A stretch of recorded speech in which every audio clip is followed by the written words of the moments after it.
গল্প ব্যাকবেঞ্চার, লেখনীতে নুসরাত জাহান মিষ্টি। বাবা মায়ের ঝগড়া 10 বছরের বাচ্চাটির হৃদয়ে খুব বাজেভাবে প্রভাব ফেলে। তাই তো নিজেকে শেষ করার মতো সিদ্ধান্ত নেয়। তার জন্য তো এই ঝগড়া হচ্ছে। সে না থাকলে হয়তো সব ঠিক হয়ে যাবে, এটা ভেবে ছাদের কিনারায় এসে দাঁড়ায় ফারিস। 5 তলা বিল্ডিংয়ের ছাদ হতে নিচে তাকাতেই ফারিসের ছোট্ট বুকটা কেঁপে উঠল। ভয়ে পিছু ফিরতে নিয়ে থেমে যায়। তার মনে পড়ে যায় কিছু বিষাদের স্মৃতি। ফারিস শিকদার এই দেশের সফল ব্যবসায়ী ইরফান শিকদারের ছোট্ট ছেলে। ফারিসের মা জাহানারা নিতু একজন চিকিৎসক। এই দুজন মানুষের সন্তান হয়ে ফারিস একজন অপদার্থ। সব বিষয়ে সে ব্যর্থ।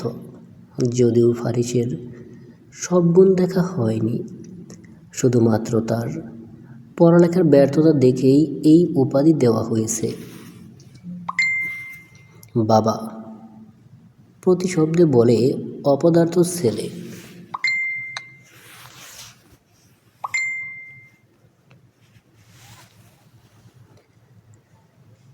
দশ বছরের জীবনে ফারিস এতবার এই শব্দটি শুনেছে যে তার এটা মস্তিষ্কে গেঁথে গিয়েছে। অথচ পড়াটা মুখস্থ হয় না। সবসময় সবার থেকে কম নাম্বার পায় ফারিস। 2-1টা বিষয় ছাড়া সব বিষয়ে ফেল। এটাই তার জন্য কাল।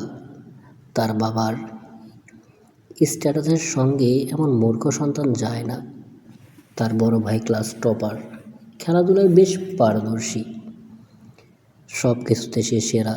তার বাবা মায়ের গর্ব এমন সন্তান। তাই ফারিসকে সন্তান হিসেবে পরিচয় দিতেও ইরফানের বাদে সব সময় ফারিস খারাপ ফলাফল করে। এটা তার বাবার কানে যেতে তার মায়ের সঙ্গে ঝগড়া শুরু করে দেয়। শুরুটা ফারিসকে বকা দিয়ে হলেও শেষটা হয় বাবা মায়ের ঝগড়া দিয়ে। ফারিসের বাবা তার গায়ে হাত তুলতে আসলে তার মা বাধা দেয়। তখন ওই মায়ের সঙ্গে ঝগড়া শুরু হয়। তার বাবার ধারণা তার মা তার দিকে নজর দেয় না। সে সবসময় দুষ্টুমি করে, পড়ালেখা করে না। এসব তার মায়ের দেখার কথা, কিন্তু সে দেখে না। তাই ফারিসের তো খারাপ অবস্থা। যারা প্রতিবাদ করে, মা যেটাই ঝগড়া বড়সড় আকারে রূপ নেয়। এতটুকু বয়সে এত কিছু দেখে আজ ফারিসের সহ্য হচ্ছে না। শুধু তার বাবা তা নয়, তার বাবার ধনী বন্ধুরা যখনই বাসায় আসে তখনই ফারাজের প্রশংসা করে এবং ফারিসের ব্যর্থতা নিয়ে মজা নেয়। তারা এসে তার বাবাকে আরও রাগিয়ে দেয়।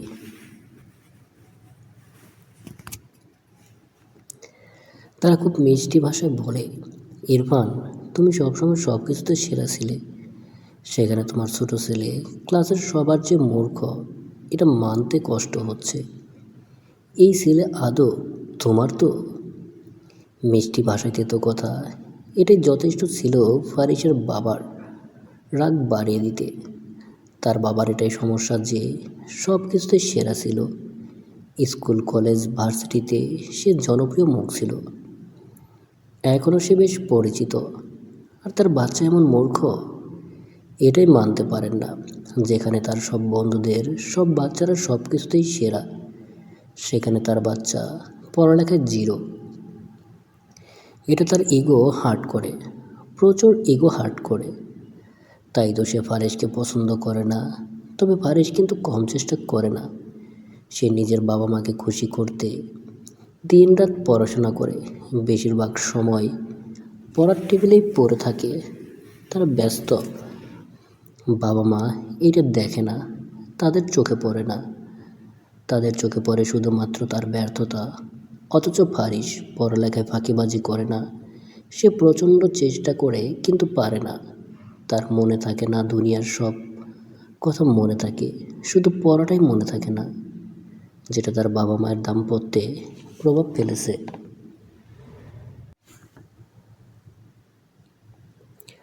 শুধু পড়ালেখা নয়, অন্যভাবে বাবার মন জয় করার চেষ্টা করে। এই তো সেদিন তার বাবা ফ্যাক্টরিতে যাবার জন্য তৈরি হচ্ছে দেখে সে জুতা এগিয়ে দিল। শুধু তাই নয়, পরিয়েও দিল। সে ভেবেছিল এটা করলে তার বাবা খুশি হবে, কিন্তু না, হলো উল্টো। তার বাবা বলে, হ্যাঁ, এই কাজ করে অভ্যাস করো। তোমার মতো মূর্খকে এভাবে অন্যের জুতায় বহন করতে হবে। তোমার দ্বারা এর চেয়ে বেশি কিছু হবে না। ফারিসের মনটা খারাপ হয়ে যায়, তবুও সে হাল ছাড়ে না। বাবাকে খুশি করতে তার নাস্তা এগিয়ে দেয়, ইচ্ছে করে তাকে খাইয়ে দিয়ে বলতে, আমার যত্ন তোমার ভালো লাগে না বাবা। কিন্তু পারে না, যদি এটা করতে গিয়ে বাবা আরও রেগে যায়। সেই জন্য দমে যায় ফারিস, তবুও সে চেষ্টার কমতি রাখছে না। তবে মন পাচ্ছে না। যদি আজকের কথা বলা হয়, ফারাজের রেজাল্ট দেয়, সবসময়ের মতো সে টপ করে। এটা তার বাবা খুশি মনে বলে, আজ রাতে আমরা বাইরে খেতে যাব। মা সন্ধ্যার মাঝে বাসায় ফিরছিল, বাইরে তারা খেতে যাচ্ছে জেনে খুশি হয়। সে দুই ভাইকে তৈরি করতে বলে, এখানে ভাত সাথে বাবা। সে স্পষ্ট ভাষায় বলে, ফারিস যাবে না, সে বাসায় থাকবে। ও একা বাসায় থাকবে কেন? মা সহজ গলায় জানতে চায়। বাবা কিছুটা কঠিন গলায় বলে, আমরা নামি দামি রেস্টুরেন্টে যাচ্ছি, সেখানে হয়তো আমার পরিচিত কারোর সঙ্গে দেখা হয়ে যেতে পারে। আমি তাদের সামনে এই অপদার্থকে নিয়ে বিব্রত হতে চাই না। এটা কেমন কথা? আমরা সবাই যাব, ও যাবে না? মায়ের কথা বাবা চিৎকার করে ওঠে। সে স্পষ্ট ভাষায় জানিয়ে দেয়, ও যাবে না। ওর কথা বাদ দিয়ে চুপচাপ রেডি হও। আমি আমার ছেলেকে রেখে যাব না। এটা বলে মা ফারিসকে জড়িয়ে ধরে। এতক্ষণে ফারিস কান্না করে দেয়। তার বাবা মায়ের কথা শুনে রেগে যায়। তার জন্য ফারাজ তার সন্তান। ফারিসের মতো অপদার্থের জন্য সে ফারাজের খুশি নষ্ট করেছে। তার সন্তানের খুশি এটা সে হতে দেবে না। যার কথা শুনে মা প্রতিবাদ করে বলে, দুটোই আমার সন্তান। তোমার কাছে দুজনের খুশি ম্যাটার না করলেও আমার কাছে ম্যাটার করে। ব্যাস, শুরু হলো তর্ক। এক পর্যায়ে রূপ নিল বিশ্রী ঝগড়ার। বাবা তো সব রাগ ফারিসের উপর ঝাড়তে থাকে। তার জন্য সুন্দর দিনটি নষ্ট হয়েছে। সে এক পর্যায়ে ফারিসের গালে থাপ্পড় বসিয়ে দেয়। মা এসে ফারিসকে টেনে নেয়। সে বাবাকে রাগ দেখিয়ে বলে, তুমি বাড়াবাড়ি করছো, দুটো বাচ্চার মাঝে তফাৎ করছো, এটা ঠিক নয় ইরফান। কারো যোগ্যতার মাপকাঠি শুধু পড়ালেখা হতে পারে না। আমি মানছি ফারিস পড়ালেখায় ভালো নয়, ওর ব্রেন ফারাজের মতো নয়, এমন তো কথা নেই। সবার ব্রেন একই রকম হবে, তাই অযথা ছেলেটার সঙ্গে এমন করো না। এবার বাবা আরও রেগে যায়। তার মান সম্মান সব হারাচ্ছে ফারিসের জন্য। সে তার সঙ্গে এমন করবে না তো কী করবে? এই ছেলের জন্য কোথাও মুখ দেখাতে পারে না।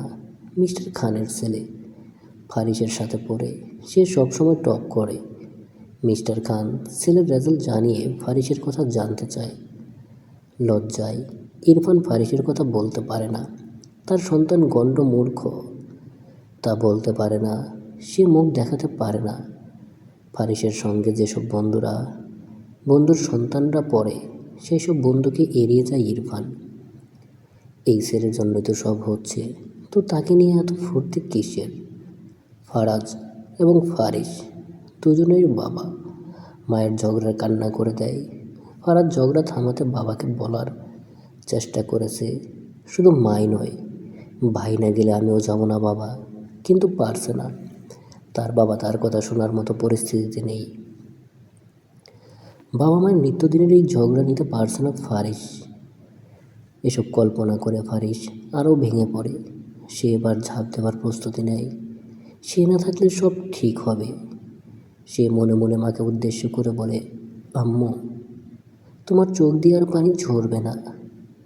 অথচ তার মৃত্যু তার মায়ের সারা জীবনের কান্না। এটা এই অবোধ শিশুটি বুঝতে পারছে না, তাই তো আর এক পা এগিয়ে যায়। আর একদম এগিয়ে গেলে নিশ্চিত মৃত্যু। ফারিস সেটাকে মেনে নিয়ে ডান পা এগিয়ে দেওয়ার জন্য উপরে তুলে। অতঃপর ফারিস পা বাড়িয়ে দেয় ছাদের বাহিরে।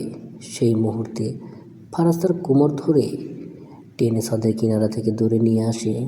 তবে ব্যালেন্স রাখতে না পেরে দুজনে পড়ে যায়, কিন্তু ছাদ থেকে নিচে নয়, বরং ছাদেই। ফারিস কয়েক মুহূর্তের জন্য অন্য জগতে চলে যায়। সে নিজের জ্ঞানে নেই। ফারাজ নিজেকে সামলে ভাইকে বুকে জড়িয়ে নেয়, উদ্বিগ্ন গলায় বলে, ভাই ঠিক আছিস? এটা কি করতে যাচ্ছিস তুই? ফারিস জবাব দেয় না। সে জবাব দেওয়ার মতো পরিস্থিতি নেই। ফারাজ কিছুটা তার মনের অবস্থা বুঝতে পারে। সে ফারিসকে বুকে জড়িয়ে নেয়, তার কপালে গালে আদর করে দেয়, আর বারবার বলে, ভাই, আমার ভাই, আমার সোনা ভাই। ফারাজের এমন ভালোবাসায় এবার হু হু করে কেঁদে দেয় ফারিস। সেও ভাইকে জড়িয়ে ধরে। নিজেকে সামলাতে না পেরে ফারিস হাউমাউ করে কাঁদতে থাকে আর বলে, ভাইয়া আমি। কান্নার জন্য কথা বলতে পারছে না। ফারাজ পরম যত্ন নিয়ে ভাইয়ের চোখের পানি মুছে দেয়। অতঃপর বলে, তুই এত ভেঙে পড়ছিস কেন ভাই? আমি আছি তো। একটু থেমে আবার বলে, এখন থেকে আমি তোকে পড়াবো। তুই পাস না করে যাস কই দেখবো আমি। পাস করলে বাবা খুশি হবে। ফারিসের এমন কথায় চুপ হয়ে যায় ফারাজ। এই প্রশ্নের জবাব দেওয়ার মতো ভাষা তার জানা নেই। তার বাবার যে মানের ভয় বেশি। তার সন্তান বহু চেষ্টা করে পাশ করছে, এটা তার জন্য জরুরি নয়। তার কাছে তার সবার চেয়ে ভালো করাটা জরুরি, নয়তো সে সারা জীবন তার কাছে অপদার্থ হয়ে থাকবে। তার সব পরিশ্রম, চেষ্টা কোনোটার মূল্যই থাকবে না। ফারাজ এসব জানে, তাই ভাইকে বলে, আগে পাশ কর। একবার সব বিষয়ে পাশ করতে পারলে পরে সর্বোচ্চ মার্কও তুলতে পারবি। তুই পারবি, এটা আমার বিশ্বাস। ভাইয়ের অনুপ্রেরণার ভরসা পায় ফারিস। তার কিছুক্ষণ পূর্বের সিদ্ধান্ত থেকে ফিরে আসে। এখন তার মরতে ইচ্ছে করছে না, নিজেকে আরও একবার সুযোগ দিতে মন চাচ্ছে। এটাই তো চাই, একটুখানি ভরসা, অনুপ্রেরণা। ফারিস চোখের পানি মুছে বলে, ভাইয়া তুমি সত্যি আমায় পড়াবে? হ্যাঁ। ফারাজ নরম গলায় জবাব দেয়। ফারিস খুশি হয়ে বলে, আমি এবার আরও চেষ্টা করব। আমি আমার বাবার মান ফিরিয়ে দিবই। খুব চেষ্টা করব আমি, এবং সফল হব। এতটুকু বাচ্চার মুখে এত বড় কথা হয়তো মানায় না, কিন্তু ফারিস তার এই ছোট্ট জীবনে তার বাবার মানের সঙ্গে পরিচিত হয়ে গিয়েছে। সেই জন্য তার কাছে এই বাক্যটা খুবই সহজ। তবে ফারাজ খুশি হয়, তার ছোটো ভাইকে বোঝাতে পেরে তার ভালো লাগছে। খুশি হয় সে। অতঃপর ফারিসকে নিয়ে বাসায় আসে। এই পুরো বিল্ডিংটা তাদের।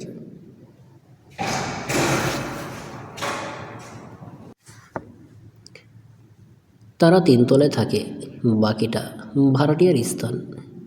এসব ভাড়াটিয়ারও মস্ত বড় ঝামেলা।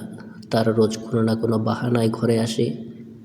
অতঃপর ফারাজের প্রশংসায় পঞ্চমুখ হবে আর ফারিসকে নিয়ে দুঃখ প্রকাশ করবে। তাদের এই দুঃখের প্রকাশ যে ইরফানের রাগ বাড়িয়ে দেয়, তারা সেটা বোঝার চেষ্টা করে না, হয়তো বুঝতে চায় না। কারণ অন্যের ঘরে অশান্তি দেখলে বাঙালি খুব পছন্দ করে,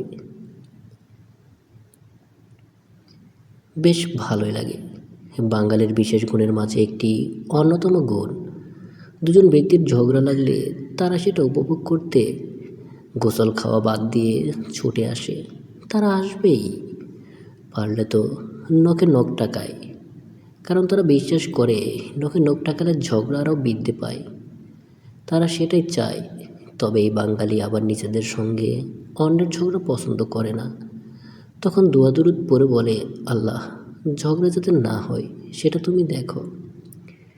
নিজের বিপদ সবাই ভয় পায়, তবে অন্যের বিপদ উপভোগ্য। এটা খুব মজাদার। তবে হ্যাঁ, সবার জন্য কথাটি প্রযোজ্য নয়। ফারিসের মা তাকে বুকের মাঝে শক্ত করে ধরে রাখে। ইতিমধ্যে সে ফারিসের কর্ম সম্পর্কে জেনে গিয়েছে। সে ছেলেকে আরও শক্ত করে জড়িয়ে ধরে বলে, আমাকে কথা দাও, আর কখনো এমন করবে না, কখনো না। ফারিসের মা উদ্বিগ্ন হয়ে একই কথা বারবার বলতে থাকে। কয়েক মুহূর্তের ব্যবধানে তার সন্তান তার কাছ থেকে হারিয়ে যেত। বুঝতে পেরে সে ভীষণ ভয় পায়। এটা তার সন্তান, তার বুকের ধন। তার জন্য তার দুটো ছেলেই সমান। যে কোনো একজনকে হারালে তার পক্ষে বাঁচা যে সম্ভব নয়। ফারিস মায়ের এমন ভালোবাসায় অবাক হয় না। তার মা তাকে প্রচণ্ড ভালোবাসে। তাদের সময় দিতে না পারলেও যতটা সময় তাদের পাশে থাকে ততটা সময় তাদের অনুভব করায় তার গভীর ভালোবাসা। ফারিস তার মায়ের এই ভালোবাসা ভুলে জীবন দিতে যাচ্ছিল। তবে সেটা তো তার মায়ের জন্যই ছিল, তার মায়ের সুখের জন্য। কিন্তু তার মা তো এখন বলছে তাকে ছাড়া তার মা নিঃস্ব হয়ে যাবে। তার মায়ের সুখ, তারা দুই ভাই। সত্যি তাই। ফারিস তার মাকে কথা দেয় সে একই ভুল কখনো করবে না, আর নয়, বরং সে এখন আরও মনোযোগী হবে, ভীষণ মনোযোগী হবে। সে তার বাবার মনের মতোই হবে। সেদিন রাতে সবাই ঘুমিয়ে গেলেও ফারিস পড়তে থাকে। সে বারবার একই পড়া পড়ছিল। একটা সময় নিজের মাথা টেবিলে টাক দিয়ে বলে, তোর মাঝে এত গোবর কেন? কেন তুই মনে রাখতে পারিস না? কেন এত ভুলে যাস? কেন কেন? ফারাজ সবে চোখ বন্ধ করছিল, কিন্তু ঘুমোতে পারল না। তার ভাইয়ের এসব পাগলামি দেখে তার ঘুম আসছে না। সে উঠে আসে, ভাইয়ের কাঁধে হাত রাখতে ফারিস চমকে পেছনে তাকায়। ফারাজকে দেখে স্বাভাবিক হয়। ফারাজ শান্ত গলায় বলে, অনেক রাত হয়েছে, এবার ঘুমিয়ে পড়বি চল। না, আমাকে এটা মুখস্থ করতেই হবে। এটা মুখস্থ হলে তবেই ঘুমোবো। ফারিসের জেদ থেকে ফারাজের কিছুটা রাগ হয়। সে সকালে দ্রুত উঠে পড়ার জন্য বলে, কিন্তু না, ফারিস রাজি না। অবশেষে তার জেদের কাছে হার মানতে হয় ফারাজকে। তাই বাধ্য হয়ে বলে, এভাবে রাত জেগে পড়লে অসুস্থ হয়ে যাবি, তখন আবার পড়া কয়েকদিন পিছিয়ে যাবি। এটা ভালো হবে না। তাই বলছি এখন ঘুমোতে আয়। না, আমি অসুস্থ হব না, চিন্তা করো না। ফারিস তার জেদে অটুট। এটা বুঝতে পেরে ফারাজ আবার বিছানায় গিয়ে শুয়ে পড়ে। ফারিস পড়তে থাকে। পড়ার মাঝে প্রায় মাথায় কলম দিয়ে আঘাত করছে, হাত দিয়ে থাপ্পড় মারছে, কখনো বা মাথা টেবিলে আস্তে করে টাক দিচ্ছে। তবুও পড়াটা মনে থাকছে না। এই মুখস্থ করছে, 10 মিনিট পরে অর্ধেক পারছে, বাকিটা নাই। পরবর্তীতে আবার শেষ অংশ মনে থাকছে, প্রথম অংশ নয়। অথচ এই পড়াটা কাল দিতেই হবে। তার বয়স 10। এই বয়সে সে তৃতীয় শ্রেণীতে পড়ে। এটা নিয়ে রোজই তাকে সহপাঠীদের কথা শুনতে হয়। শিক্ষকও কম যায় না। সে পড়া না পারলেই এটা নিয়ে খোঁটা দেয়। বাবার টাকা রয়েছে বলে এমন ভালো স্কুলে ভর্তি হতে পারছে, কোনো রকম ক্লাস উপরে উঠছে, নয়তো তার এখনও প্রথম শ্রেণীতে থাকতে হতো। শিক্ষকের এমন কথা শুনে সহপাঠীরা হাসে। ফারিসের নিজেকে জোকার মনে হয়, নয়তো সে অন্যদের হাসির কারণ হবে কেন? যদিও এটা নিয়ে একদিন ফারাজের সঙ্গে কথা হয়েছিল। ফারাজ তাকে খুব সুন্দরভাবে বোঝায়, এটা তো ভালো, হাসির অর্থ আনন্দ, তুই অন্যদের আনন্দের কারণ হচ্ছিস, এটা তো ভালো। একটু থেমে মিষ্টি করে বলে, অন্যদের কাঁদানো খুবই সহজ ভাই, কিন্তু হাসানো কঠিন। তুই সেই কঠিন কাজটা করছিস, এটা খুবই চমৎকার। ফারাজ যথেষ্ট সুন্দর কথা বলেছে, তার বলার ভঙ্গিটাও বেশ ভালো ছিল। তবে ফারিস ততটা অবুঝ নয়। তার বয়সটা কম হতে পারে, কিন্তু তার বুঝটা কম নয়। তার ভাগ্য তাকে অনেক বুঝদার বানিয়ে দিয়েছে। এসব ভেবে আবার কেঁদে দেয় ফারিস। ঘরের ছাদের দিকে তাকিয়ে সৃষ্টিকর্তার কাছে অভিযোগ দিয়ে বলে, আম্মু বলে তুমি সব পারো, বিদ্যা, বুদ্ধি, জ্ঞান, মেধা সব তোমার হাতে, তুমি সবাইকে দাও, তাহলে আমায় দিচ্ছ না কেন? আম্মু বলে দুষ্টদের তুমি শাস্তি দাও, কিন্তু আমি তো দুষ্ট ছেলে নই, আমি তো কারোর সঙ্গে দুষ্টুমি করি না, আমি তো সবার ভালো চাই, সবার ভালো হতে চাই। তবে আমায় কেন শাস্তি দিচ্ছ, কেন? ফারিস পড়ার আগের চেয়ে বেশ মনোযোগ হয়। স্কুলে যেতে তার ভালো লাগে। তার মতো খারাপ ছাত্রকে কেউ পছন্দ করে না। দুই একজন তার যে বন্ধু রয়েছে তারা তার মতোই কম মেধাবী। তারা নিজেদের সঙ্গে কথা বলে নিজেদের হতাশা দূর করে। বাড়িতে ফারিস এত পরিশ্রম করে সেটা তার বাবা মায়ের চোখে পড়ে। তবে তার বাবা মানতে চায় না। তার বাবা সব সময় রাত করে বাসায় ফিরত। ইদানিং বাসায় ফিরে সন্তানদের ঘরে লাইট জ্বালানো দেখে। প্রথম দিন তো ভেবেছিল ফারাজ এখনও জেগে আছে, সে পড়াশোনা করছে। এটা ভেবে তিনি দরজার কাছে এসে বলেন, ফারাজ বাবা, ঘুমিয়ে পড়ো, এত রাত জেগে পড়তে হবে না, তুমি সবসময় বেস্ট। কথাটা বলে দরজা ঢেলে ভেতরে প্রবেশ করে অবাক হয়, ফারাজ নয়, ফারিস জেগে আছে। এটা দেখে বাবা খুশি হয় না, বরং কিছুটা বিরক্তি নিয়ে বলে, সারা সন্ধ্যা পড়ে পড়ে ঘুমিয়ে এখন বই পড়ার নাটক চলছে। বাবার কথায় হতাশ হয় ফারিস। তার বাবা তাকে বিশ্বাসই করতে চায় না। সে তার কাছে সব সময়ের মতো ফাঁকিবাজ, অথচ সে সন্ধ্যা থেকে পড়ছে। ফারিস বাবাকে কিছু বলে না, কারণ সে জানে তার বাবা তার কথা বিশ্বাস করবে না, তাই চুপ থাকে। তার বাবার জন্য মনোযোগী হওয়ার অর্থ ফলাফল, যেটা ফারিস খুবই খারাপ করে। তার রেজাল্ট অনুযায়ী তার পরিশ্রমের মাপকাঠি করা হয়, অথচ সে পরিশ্রম করে খুব। ফারিস কোনো কথা না বলায় বাবার কথা বাড়ায় না, সে চুপচাপ নিজের ঘরে চলে যায়। তবে যাবার আগে ফারাজের গায়ে কাঁথা টেনে দেয়। এটা থেকে ফারিসের হিংসা হয়। তার বাবা তার কথা এভাবে ভাবে না, কখনো আদরও করে না। তাকে শেষ কবে আদর করেছে তা ফারিস ভুলেই গেছে। বাবার এমন কর্মকাণ্ডে ফারিস হতাশ হয়। এত পরিশ্রম করে তার কোনো লাভ নাই, এটা ভেবে পড়া থেকে মনটা উঠিয়ে নেয়। পরক্ষণে আবার নিজেকে অনুপ্রেরণা দেয়, না, হতাশ হওয়া যাবে না, সে মন দিয়ে পড়লে ঠিক পারবে। তবে ফারিস শুধু নিজের নয়, বন্ধুদের কথাও ভাবছে। সে যেহেতু এই পরিস্থিতিতে আছে, তাই তার মনে হয় তারাও একই রকম অবস্থায় আছে। তাদের সবার দুঃখ এক, সবাই একসঙ্গে চেষ্টা করলে দুঃখটা কমবে। তাই বন্ধুদের সঙ্গে বিকালে গ্রুপ স্টাডি শুরু করে, একে অপরের সমস্যা দেখে ধরিয়ে দেয়। যেখানে বেশি সমস্যা হয় সেটা বুঝতে ফারাজের কাছে যায়। ফারাজও ভাইকে ভীষণ ভালোবাসে, তাই বিরক্ত হয় না, বরং খুব আগ্রহ নিয়ে তাদের বোঝায়। ফারাজের এমন আচরণ বরাবরই ফারিসকে অনুপ্রেরণা দেয়। সে ফারাজকে জড়িয়ে ধরে বলে, তুমি বেস্ট ভাইয়া, তুমি সব কিছুতেই বেস্ট, ভাই হিসাবেও বেস্ট, তুইও বেস্ট। হ্যাঁ মানছি, অন্য সব কিছুতেই একটু কম বেস্ট, তবে ভাই হিসেবে অনেক অনেক বেস্ট। এটা বলে ফারাজ তার ভাইয়ের কপালে চুমু দেয়, তার মাথায় হাত বুলিয়ে দেয়, বলে, সন্তান হিসেবেও বেস্ট। এই একটা দিক দিয়ে তুই আমার থেকে বেস্ট কীভাবে? ফারিস বুঝতে পারে না সে সন্তান হিসেবে বেস্ট কীভাবে হলো, তাই জানতে চায়। ফারাজ মিষ্টি হাসি মুখে নিয়ে বলে, আমি আমার বাবা মায়ের খুশির জন্য কখনো কোনো কিছু করিনি, করার কথা ভাবিনি, কারণ আমি সবটাই এমনি এমনি পেয়ে গেছি।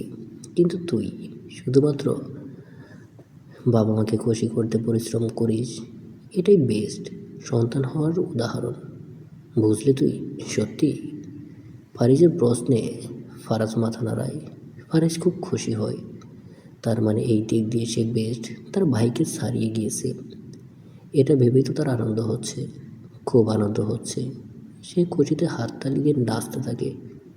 ফারিসের খুশি থেকে ফারাজও খুশি হয়, সে ভাইয়ের সঙ্গে তাল দিয়ে নাচতে থাকে।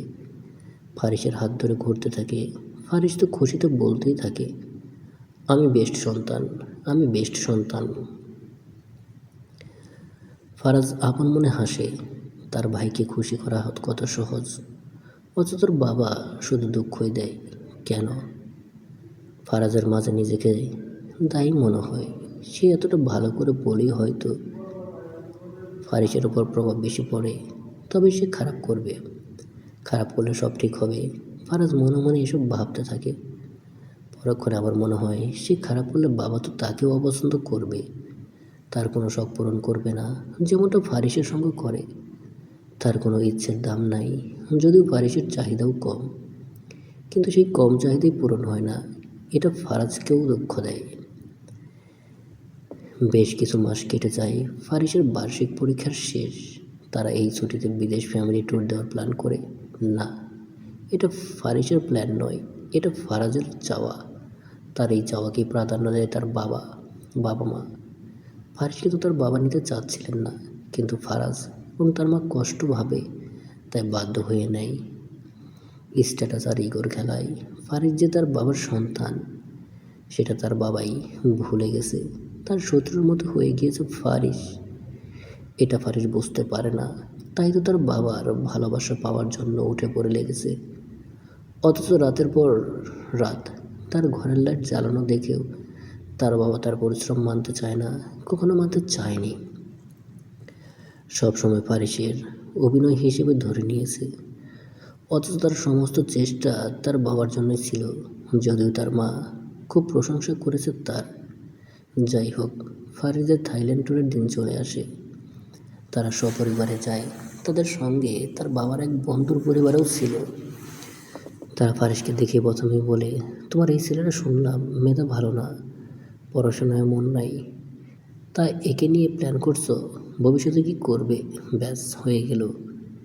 তার এই কথাটা শুনতেই ফারিসের বাবা তার দিকে রাখি চোখে তাকায়, অতঃপর বিরক্তি নিয়ে মুখ ঘুরিয়ে নেয়। ফারিসের মা বিষয়টা বুঝতে পেরে প্রসঙ্গ বদলানোর চেষ্টা করে, কিন্তু লাভ হয় না। ঘুরে ফিরে পুরো প্লেন যাত্রায় মহিলা ফারিসকে নিয়ে চিন্তা প্রকাশ করে। ফারিসের মা কোনোভাবে সবটা সামলায়। অতঃপর 5 দিন ছিল তারা থাইল্যান্ড। সবার সব ভালো হলেও ফারিসের হয়নি। ফারাজ যা পছন্দ করেছে সবই তার বাবা তাকে কিনে দিয়েছে, কিন্তু ফারিসকে কিছু দেয়নি। তার মা 2টা দিয়েছিল, সেটাই অবশ্য খুব খুশি, কিন্তু কষ্ট পায় তখন যখন তার একটি খেলনা খুব পছন্দ হয়, ভীষণ পছন্দ, তবে একটু দামি। তার বাবা এটা শুনে এক কথায় না করে দেয়। তার মা যদি দেয় তবে মা এবং ফারিসকে এখানেই রেখে যাবে, তাই ফারিসের মাও দিতে পারে না। বাবার কথা ওর মা তো, অপদার্থের পিছন যা খরচ করবো সবই লস, এত দামি জিনিস পাওয়ার যোগ্যতা ওর নাই। অতটুকু বাচ্চার যোগ্যতা খুঁজছ? মা কথাটি বলার সঙ্গে সঙ্গে বাবা জানায়, তবে থাকো নিজের ছেলেকে নিয়ে এখানে, আমি আমার বাচ্চা নিয়ে যাই। মা চুপ করে যায়, বাধ্য হয়ে থামে।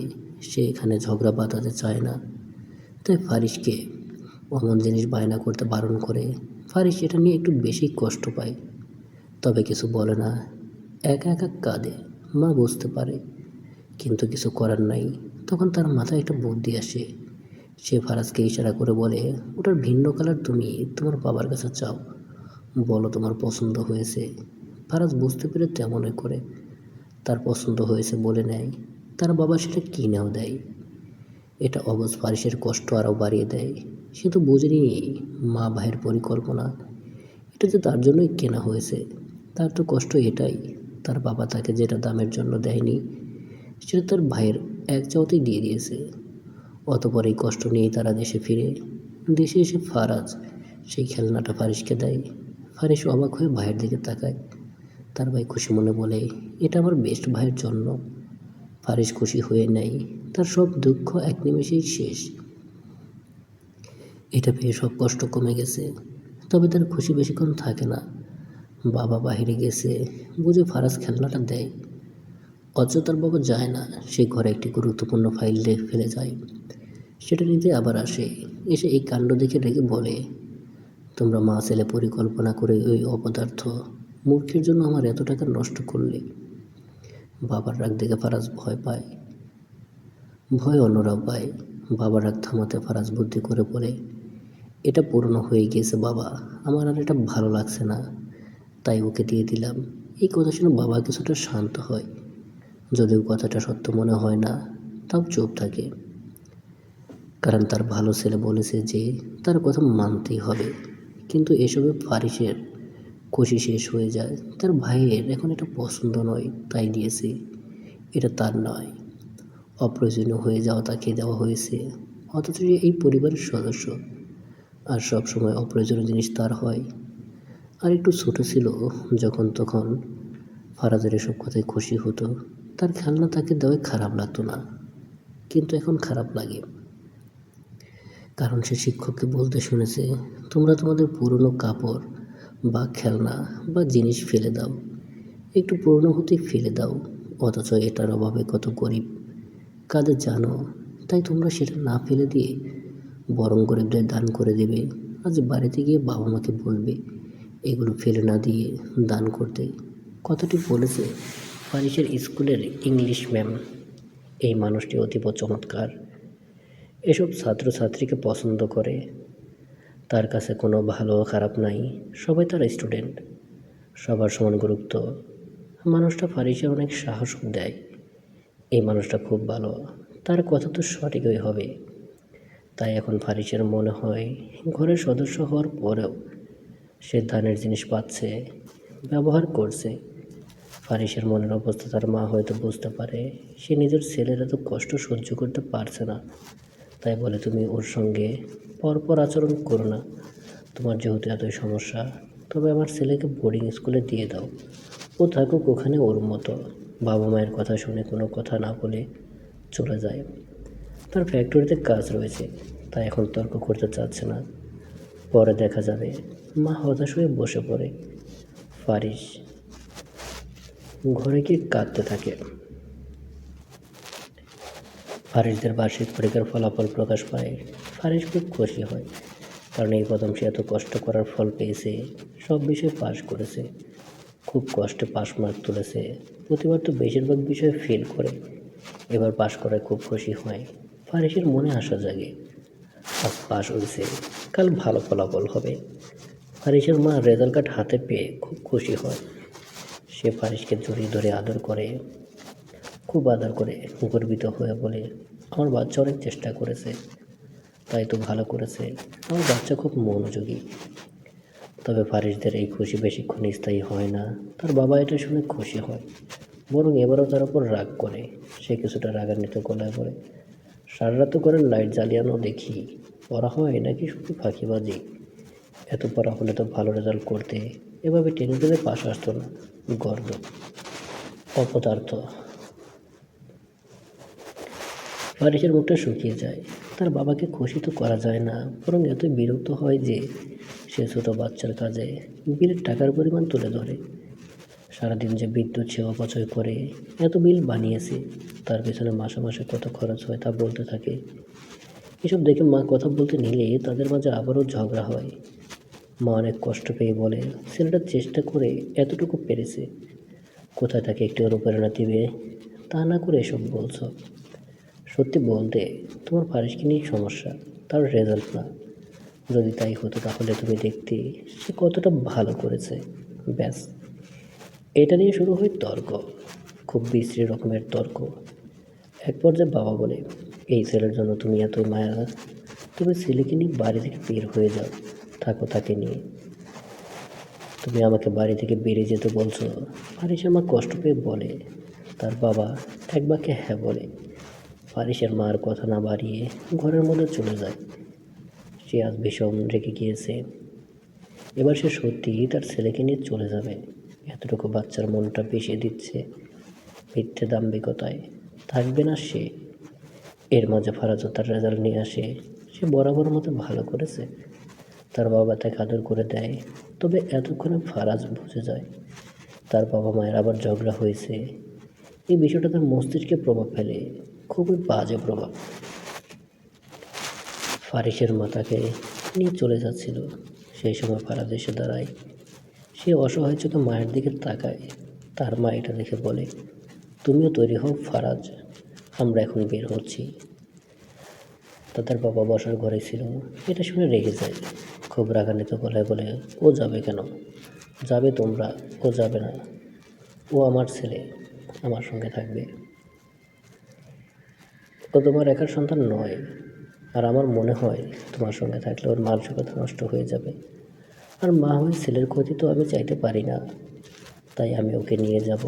ব্যাস, দুজনের মাঝে আবার শুরু হলো। এসবের মাঝে ফারিস লক্ষ্য করে তার বাবা ফারাজকে নিজের কাছে রাখতে কত মরিয়া। এটা তার সন্তান, সে তাকে ছাড়বে না। মাকে তো সত্যি যেতে বলেনি, ফারিসের প্রতি এত মায়া দেখাই বলে তো বলে, এছাড়া সেও থাকতে পারে। ফারিস তার বাবার নিজের প্রতি এত ঘৃণা সহ্য করতে না পেরে আবারও তার মধ্যে আত্মহত্যার করার প্রবণতা বেড়ে ওঠে। তার মনে হয় সে শেষ হলেই সব শেষ, সব সুন্দর হবে। ফারিস আবার ভুল সিদ্ধান্ত নেয়, কিন্তু হয় না। এবারও সে এটা করতে পারে না। তার মাঝে তার মা অসুস্থ হয়ে পড়ে যায়। এটা দেখে সবাই উদ্বিগ্ন হয়ে যায়। তাদের বাবা ডাক্তার ডাকার জন্য ফোন দিতে নেয়, মা থামায়। সে নিজেও ডাক্তার, তাছাড়া সে জানে এটা কেন হচ্ছে। এই সময় এমন হয়। ফারিসের বাবা অবাক হয়ে পড়ে, এই সময় আমি আবার মা হতে চলেছি। মায়ের মুখে এই কথা শুনে বাবা কয়েক মুহূর্তের জন্য নিশ্চুপ হয়ে যায়। যদিও তারা বাচ্চা নেওয়ার পরিকল্পনা করেনি, তবে অখুশি হয় না, তারা দুজনেই খুশি হয়। ফারাজ ফারিসও তাদের আরেকজন ভাই বোন আসবে শুনে খুশি হয়। ফারিসের অবুঝ হৃদয় হঠাৎ চায় তার অনাগত ভাই বোনের মুখটা দেখতে। সেটা দেখেই না হয় সে সব শেষ করবে। বড় ভাই হিসেবে দেখা উচিত তো। তার বন্ধু জনের ভাই হয়েছে, এখন সে বড় হওয়া কত দায়িত্ব পালন করছে। সব সময় সে গল্প করে তার তো দায়িত্ব রয়েছে, সেটা পালন না করে মরবে না। এবারের মতো মৃত্যুর সিদ্ধান্ত বাদ দেয় ফারিস। নতুন বছর শুরু হয়, নতুন ক্লাসরুম, নতুন বই, সব মিলিয়ে অন্যরকম আনন্দ। তবে ফারিসের তেমন আনন্দ হচ্ছে না। তার ফলাফল সেবারও ভালো হয়নি। তার বাবা খুশি নয়, ঘরে শান্তি নেই। তার জন্য বাবা মায়ের দূরত্ব তৈরি হচ্ছে। যদিও নতুন বাচ্চার জন্য বাবা একটু ভালো আচরণ করছে, মা ফারিসের বিষয় না তোলার সিদ্ধান্ত নেয়। এটা করলে যেহেতু ঝামেলা তৈরি হয়, তাই এই সময় বিষয় নিয়ে ফারিস হতাশায় ডুবে রয়েছে। তার মাঝে কোনো আনন্দ নেই। আজ নতুন বই হাতে পেয়ে সবাই কত খুশি। আর তার বাবা তাকে ভর্তি করাতে যে টাকা দিতে হয়েছে, সেটা দিতে গিয়ে কত কথা শুনিয়েছে। সেই জন্য নতুন ক্লাসে ভর্তি হয়ে নতুন বই পেয়েও তার খুশি লাগছে না। হঠাৎ ফারিসের নজর যায় তার বন্ধু জামির দিকে। এই ছেলেটা তার মতো খারাপ ছাত্র, এবারও পাশ করতে পারেনি 2 বিষয়ে। তার বাবা মা অনুরোধ করে নতুন ক্লাসে তোলে। সেও নতুন বই পেয়ে কত খুশি। এটা থেকে ফারিস তার কাছে যায়, শান্ত গলায় বলে, এত খুশি যে তুই তো পাশ করিস নি এবারও? তবে তো খুশি? হ্যাঁ, কারণ আমি আগের চেয়ে ভালো করেছি। আগে তো অনেক বিষয় ফেল করতাম, এবার মাত্র 2টা। আমার আব্বু ওই জন্য খুশি হয়ে আমাকে একটা সাইকেল কিনে দিয়েছে। কি? ফারিস অবাক হয়ে যায়। সে ফেল করার পরও তাকে সাইকেল কিনে দেওয়া হয়েছে? সত্যি তাই? ফারিস ঘটনা জানতে চায়। জামি হাসি মুখে বলে, এবার তোর সঙ্গে একত্রে পড়লাম, তারপরও বাসায় অনেক পড়ালেখা করেছি। আব্বু আম্মু তো সব দেখেছে। আম্মু তো রাত জেগে আমার কী কী লাগবে, ক্ষুধা লাগছে কিনা তাও দেখেছে। তারপর আমি যখন রেজাল্ট নিতে আসি তখন দুঃখী ছিলাম। আমার এবারও পাস আসবে না জানতাম, তাই কষ্টে ছিলাম। তখন আমার আব্বু আমাকে সাহস দেয়। সে বলে, তুমি অনেক চেষ্টা করেছো, তোমার এই চেষ্টাটাই অনেক। আজ যা হোক, আগামীতে এভাবেই চেষ্টা করো, একদিন সফল হবে। তুই জানিস আমি রেজাল্ট হাতে পেয়ে কান্না করায় আমার বাবা মা বকেছে, এত কাঁদার কি আছে? একটা রেজাল্ট সব ঠিক করতে পারে না, ভবিষ্যতে নয়। আমার আব্বু আম্মু আমাকে এত ভরসা দিয়েছে যে এখন আমি খুব খুশি। ফেল করেও খুশি। আমি তো চেষ্টা করেছি, চেষ্টা অনুযায়ী ফল পেয়েছি, এটাই অনেক। জামির মুখের মিষ্টি হাসিটা ফারিসের মন কাড়ে। হঠাৎ হিংসে লাগে, তার ভাগ্য দেখে হিংসেই লাগে। এটা তো চাই তারা একটুখানি ভরসা, অথচ তার ঘরে চলছে যুদ্ধ। এদিকে জামির বাবা মা সন্তানের খুশি দেখছে, যেটা জামিকে আগামীতে আরও ভালো করার অনুপ্রেরণা দিচ্ছে। জামি তো হাসি মুখে বলে, তুই দেখিস আমি আগামী বছর খুব ভালো রেজাল্ট করব, চেষ্টায় আছি। 1 থেকে 3 রোল থাকার, তুই সফল হ, এটাই দোয়া করি। ফারিস ম্লান হেসে কথাটা বলে, অতঃপর মনমরা হয়ে বই নিয়ে বাড়ি ফেরে। যাবার সময় জামি জনিদের দেখে, যাদের সঙ্গে আজ তাদের বাবা মা এসেছে, যারা শিক্ষকদের কাছে নিজেদের ছেলের পড়ার মনোযোগী হওয়ার গল্প করছে। অথচ তার বাবা মায়ের স্কুলে আসার সময় নাই, তার সঙ্গ দেওয়ার সময় নেই। ফারিস কষ্ট মন নিয়ে বাড়ি ফেরে। বেশ কয়েক মাস কেটে যায়, ফারিসের হতাশা দূর হয় না। তার ঘরে তার বিন্দু পরিমাণ দাম নেই। হতাশায় ফারিসের মাঝে মাঝে মাঝে আফসোস হয়, এমন এক পরিবারে তার জন্ম না হলেও পারত। ফারিসের বাবা সম্মান, প্রতিপত্তি, স্ট্যাটাস নিয়ে এতটাই উদ্বিগ্ন যে তার কাছে সন্তানের মূল্যই নেই। এমন এক পরিবারে জন্ম নিয়ে ফারিসের আফসোস হবে না কেন? তার ভীষণ আফসোস হয়। বিধাতা তাকে কোনো গরিব পরিবারে জন্ম দিলেই পারত, যেখানে হয়তো এতটা স্ট্যাটাস নিয়ে ব্যস্ত থাকতো না বাবা। গরিব বাবা হয়তো তার ব্যর্থতা কষ্ট পেত, তাকে বকা দিত, কিন্তু তার মান যেত না। তাকে কেউ সন্তানদের জন্য হয়তো কথা শোনাতো না, তার বাবারও এতটা চিন্তা থাকতো না। এগুলো ফারিস ভাবনা। তার অবুঝ মনটা এমনভাবে বিষিয়ে দেওয়া হয়েছে যে তার মন সবসময় এগুলো ভাবে। তবে গত 2 দিন ধরে ফারিস খুব খুশি, তার হতাশা কিছুটা কমে গিয়েছে। খুব শীঘ্রই তার বোন আসতে চলেছে। বোনের আগমনের আনন্দে ফারিসের ছোট্ট হৃদয়টা খুশি হয়ে যায়। ফারাজ এবং সে ভীষণ খুশি। তারা বোনকে স্বাগত জানানোর জন্য সুন্দর করে তাদের ঘরটা সাজায়, যাতে এই ঘরে এসে তার বোন বিরক্ত না হয়। দিনটি ছিল সোমবার। ফারিসের ছোট্ট এক বোনের জন্ম হয়। হাসপাতাল থেকে তার বোনকে নিয়ে বাবা মা বাসায় ফিরতেই সে খুশি মনে বের হয়। নিজের ছোট বোনকে আদর করার জন্য হাত বাড়িয়ে দেয়, কোলে নেওয়ার জন্য বায়না ধরে। তার মা বারণ করে, সে বলে এখন নয়, পরে নিও। না না, আমি বনুকে এখনই কোলে নেব, প্লিজ আম্মু, দাও বনুকে, আমি একটু কোলে নিয়ে আদর করি পরে। না, মায়ের কথা শোনে না ফারিস। সে অনুরোধ করতে থাকে, পুরো এক অনুরোধের ঝুলি নিয়ে বসে পড়ে। এই অনুরোধ মা ফেরাতে পারেনি, তাই দেয় ফারিসের কোলে। ফারিস তার বোনকে কোলে নিয়ে খুব খুশি হয়। তার ছোট্ট বোনটির নাকে নাক ঘষে বলে, আমিও বড় ভাই হয়ে গেলাম। ফারাজ পাশে ছিল, সে ভাইয়ের মাথায় হাত বুলিয়ে দিয়ে বলে, হ্যাঁ, দায়িত্ব বেড়ে গিয়েছে তোর। হ্যাঁ জানি, আর আমি সব দায়িত্ব পালনও করব। ফারিসের এসব কথার মাঝে তার বাবা আসে। সে নিচে গাড়ি পার্কিং করে এলো। মেয়েকে ফারিসের কোলে দেখেই রেগে যায়। কিছুটা ধমক দিয়ে বলে, তুমি বাচ্চাকে কোলে নিয়েছো কেন? তোমার কোলে কে দিল? সবাই চমকে যায়। বাবা কিছুটা জোর করে ফারিসের কোল থেকে মেয়েকে নেয়। অতঃপর বলে, আমার মেয়ের আশেপাশে যেন না দেখি। তোমার মতো অপদার্থের সংস্পর্শ থাকলে আমার মেয়েটাও অপদার্থ হবে। ও আমার একমাত্র মেয়ে, আমি চাই না আমার মেয়ে খারাপ হোক। তুমি, মা কিছু একটা বলতে চায়, তবে তাকে বলার সুযোগ দেয় না বাবা। সে মাকে থামিয়ে বলে, নেক্সট টাইম আমি যেন ফারিসকে মেয়ের আশপাশে না দেখি, ওর কাছ থেকে দূরে রাখবে, এটা মনে রেখো। আমি যদি ফারিসকে দেখি তবে সেদিনেও ঘর ছাড়া হবে। তুমি তোমার ছেলেকে ঘর ছাড়া করবে। মা কিছুটা দুঃখ নিয়ে বলে। ফারিসের বাবা বলে, আমি তো ফারিসকে আমার সন্তানই মনে করি না। যদি মনে করতাম তবে তো তার কাছেই কিছু আশা রাখতাম। এখন কোনো আশা রাখি না, কারণ সে আমার জন্য আমার সন্তান নয়।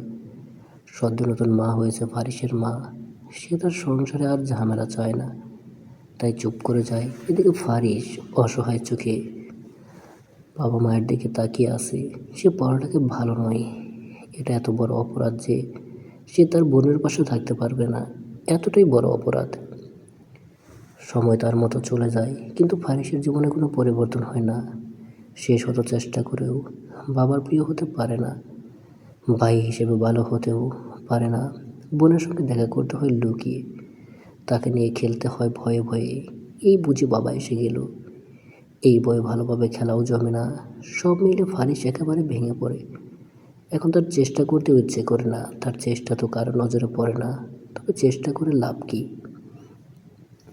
এক কথায় ফারিসের মনটা ভেঙে গেছে। সব কিছু থেকে তার মন উঠে গেছে।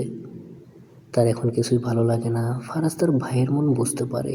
সে চেষ্টা করে মন ভালো করার, কিন্তু হয় না। এটা হওয়ারই। তাই এই বছর ফারাজ একটা বড় সিদ্ধান্ত নেয়।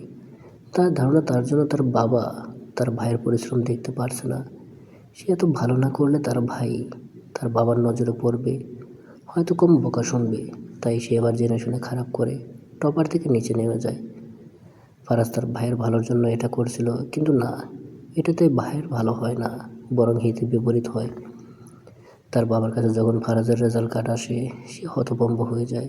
তার ছেলে প্রথমবার টপার থেকে 2 সরে গিয়েছে, এটা সে মানতেই পারছে না। ফারাজ মনে মনে প্রস্তুত নিচ্ছিল বকা শোনার, কিন্তু না, সে বকা শোনেনি, বরং তার বাবা সরাসরি গিয়ে ফারিসের গালে কয়েকটা লাগিয়ে দেয়। ফারিস হতভম্ব হয়ে বাবার দিকে তাকায়।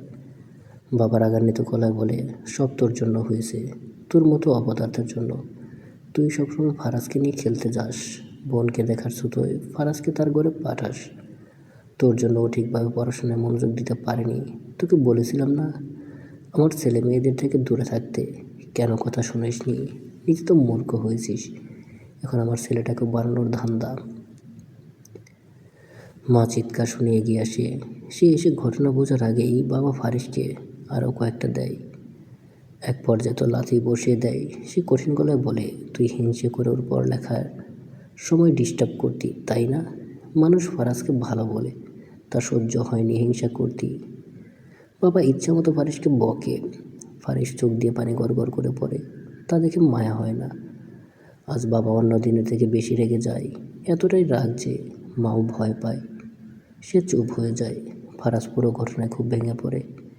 সে তো ভালোর জন্য এটা করছিল, কিন্তু এটা খারাপ হয়ে গেল। সেদিন ফারিস এত বেশি কষ্ট পায় যে নিজে বড় ভাইয়ের থেকে দূরত্ব তৈরি করে নেয়। সে তার ঘর আলাদা করে নেয়। তার বাবাও এটা চায়, তার আলাদা থাকলেই খুশি। মাও কোনো কথা বলতে পারে না, কারণ মাও বিরক্ত। নিত্য নতুন এই ঝগড়া অশান্তি তার আর ভালো লাগছে না।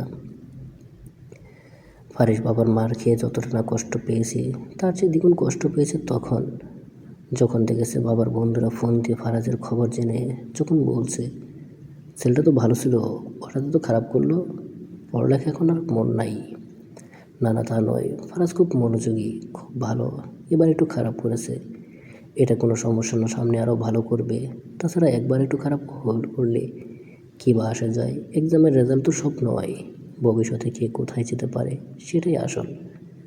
ফারিস লক্ষ্য করে বাবাকে ওই হাসি মুখে বলে, এটা শুনে সে বেশি কষ্ট পায়।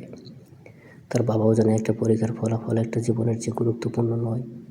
না, ভবিষ্যতের জন্য এটাই গুরুত্বপূর্ণ। সব জেনে বুঝে তার বাবা তাকে বড় কথা শোনায়।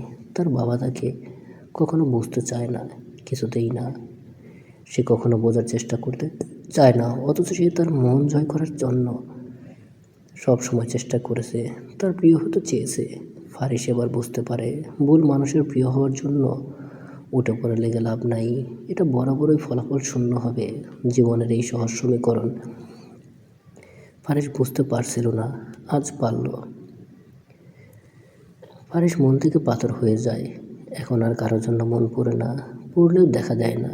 সে একদম শান্ত হয়ে যায়, কারোর সাথে কথা বলে না, কারো কিছু হলে বায়না করে না, সব সময় একা একা থাকে। এই একা থাকার সিদ্ধান্ত একদিনে নেয়নি, সবার কাছ থেকে দূরে থাকার সিদ্ধান্ত সে এক মুহূর্তে নেয়নি, এটা ধীরে ধীরে নিয়েছে। চূড়ান্ত সিদ্ধান্ত নিয়েছে সেদিন, সেদিন তার মাকে তাকে বলেছে, তুমি কোনো কথা বুঝতে পারো না, সব সময় কেন ভুল করো? তোমাকে এতবার বলা হয়েছে ওর কাছে এসো না, তাও আসো কেন? তুমি বুঝতে পারছো না তোমার জন্য আমার বিবাহিত জীবনটাও নষ্ট হচ্ছে, তোমার জন্য আমার স্বামীর সঙ্গে সম্পর্ক খারাপ হয়েছে, তুমি দায়ী, সব কিছুর জন্য তুমি দায়ী। সেদিন সিদ্ধান্ত নিয়েছে সবার মাঝ থেকেও একা থাকার। সেদিন সে তার বোনকে বাঁচাতে গিয়ে এটা হলো। তার ছোটো বোন বিছানায় ঘুমিয়েছিল, কাজের মেয়ে অসাবধানতাবশ বাচ্চাকে বিছানায় শুয়ে রেখে গিয়েছিল, পাশে কোলবালিশ রেখে যায়নি। আর মেয়েটা ঘুমের মাঝে একা একা নড়তে নড়তে কিনারায় চলে আসে। ভাগ্যিস তখন ফারিস এসেছিল, নয়তো আর একবার নড়লে মেয়েটা পড়ে যেত। তার আগে ফারিস এসেছিল, সে তার বোনকে ঠিকভাবে শুইয়ে দেয়, এটা সে তার বাবা দেখে। তার ধরার জন্য বাচ্চাটা জেগে ওঠে, স্বাভাবিকভাবেই কেঁদে ওঠে। এটা হলো সমস্যা, তার বাবা শুধু তার জন্য মেয়ে কাঁদছে দেখছে, মেয়ে যে সে না আসলে পড়ে যেত তা দেখেনি। সেটা নিয়েই তার বাবা ফারিসের গায়ে আবার হাত তোলে, এটা নিয়ে তার বাবা মায়ের আবারও ঝগড়া হয়। এসব ঝামেলায় বিরক্ত হয়ে তার মা তাকে উপরোক্ত কথাগুলো বলে। ওই কথা যে তার হৃদয়ে কত আঘাত করেছে সেটা বোঝার চেষ্টা করেনি। শুধু তাই নয়, এরপর থেকে তার মাও কখনো তার মন বোঝার চেষ্টা করেনি। সেও সব কিছু তার দোষ ধরা শুরু করে। অতঃপর ফারিস শান্ত হয়ে যায়, সবার মাঝে একা বাঁচতে শুরু করে। তার ছেলেটা এতটা যন্ত্রণায় কাটে সেই যন্ত্রণা আজও দূর হয়নি, কোনো হওয়ার কথা না। আমি তোমাকে পছন্দ করি না ফারিস, আমাদের বন্ধুত্বটা এখানেই শেষ করা উচিত। জয়ের কথা শুনে ফারিসের হৃদয় ভেঙে যায়, তার মনটা কেমন করে কেঁদে ওঠে। একমাত্র সে বুঝতে পারে, তবুও সে নিজেকে সামলে বলে, তুমি বিয়ে তো সেই কোনো অচেনা ছেলেকেই করবে, সেখানে সেই মানুষটা আমি হলে সমস্যা কোথায়? এটা বিয়ে ফারিস, ছেলে খেলা নয়। বিয়ে নিয়ে অনেক ভাবতে হয়। তাছাড়া আমি যেমন পাত্র চাই তুমি তেমন নও। তুমি আমার খুব ভালো বন্ধু, কিন্তু তুমি আমার সেরকম মানুষ নও আমি যাকে আমি বিয়ে করতে পারি। তোমার চাওয়ার সেই মানুষ পাত্রটা কেমন? ফারিস শান্ত গলায় জানতে চায়। জয়া খুব স্বাভাবিক গলায় বলে, আমি আরও পড়ালেখা করতে চাই, তাই সেরকম পাত্র খুঁজছি যে আমাকে পড়াশোনা করাবে। আমি জানি এই কথায় তুমি রাজি হবে, কিন্তু এটা সম্ভব নয় ফারিস। তোমার তেমন অবস্থা নাই যাতে তুমি আমার পড়ালেখা সহ আমার দায়িত্ব নিতে পারো। হ্যাঁ, তোমার বাবা মা অনেক ধনী, তবে তাদের সঙ্গে তোমার প্রচুর দূরত্ব। তাছাড়া আমি এমন একজন স্বামী চাই যে উচ্চশিক্ষিত হবে এবং অবস্থান থাকবে সেখানে, যেখানে থাকলে তার একটা পরিচয় দেওয়া যায়। যেমন আগামীকাল আমাকে দেখতে আসছে, এই দেশ থেকে এমবিবিএস পাশ করে এখন ইউরোপ কান্ট্রিতে রয়েছে, ভবিষ্যতে সেখানে নাগরিক হয়ে যাবে। এর সঙ্গে আমার সব চাওয়া মিলে হয়তো এই বিয়েটা হয়েই যাবে ফারিস। আমার ছেলের সব কিছু পছন্দ হয়েছে, আর এমন ছেলে আমার স্বপ্ন পূরণ করতে পারে। আমি তোমাকে। ফারিস চুপচাপ ফোনটা কেটে দেয়। তার যা জানা জানা হয়ে গিয়েছে। এই মেয়েটা একসময় জ্ঞান দিত পড়ালেখা দিয়েই সব করা যায়, তেমন নয়। তোমার মধ্যে অন্য মেধা রয়েছে, তুমি তোমার সেই মেধাটা খুঁজে বের করো। সেটা না পেলে তুমি যেমন তেমনটাই ঠিক আছো। এটাই তোমার সক্রিয়তা, এটা নিয়ে সবাই তোমাকে গ্রহণ করবে। অথচ তারও চাই তার ভাই ফারাজের মতো ছেলে। তার ভাই তো ইঞ্জিনিয়ারিং শেষ করে বিদেশে যাবে, তার মতো ছেলেই সবাই চায়, সবাই পছন্দ করে। জয়কে ভিন্ন রকম ভাবছিল ফারিস, কিন্তু না, সেও সেই রকম। তবে এখানে তাদের কারোরই দোষ নেই, এটাই হয়তো বাস্তবতা। যে বাস্তবতা ফারিসের বিপক্ষে। ফারিস ফোন কেটে মেরে বসে থাকে। হয়তো আজ ফারিস তার বাবা ব্যবসায় বসলেও জয় তাকে মেনে নিত, কিংবা এটা যদি জয় জানতো যে তার বাবা তাকে তার সম্পদের ভাগ দেবে। তার বাবা যে এসব দেবে না, সব ফারাজ এবং ফাইজার জন্য রাখতে চাচ্ছে। এসব কথা বলে জয়ের মনটা হয়তো সে ভেঙে দিয়েছে। ফারিস নিজের ভাবনার উপরে নিজেই হাসে। একটা অনুভূতির জন্য সে এখন পাগল হয়ে গেছে, উল্টাপাল্টা ভাবছে। জয়ের মতো ভালো মেয়েটাকে ঘুরিয়ে ফিরিয়ে খারাপ বানাতে চাচ্ছে।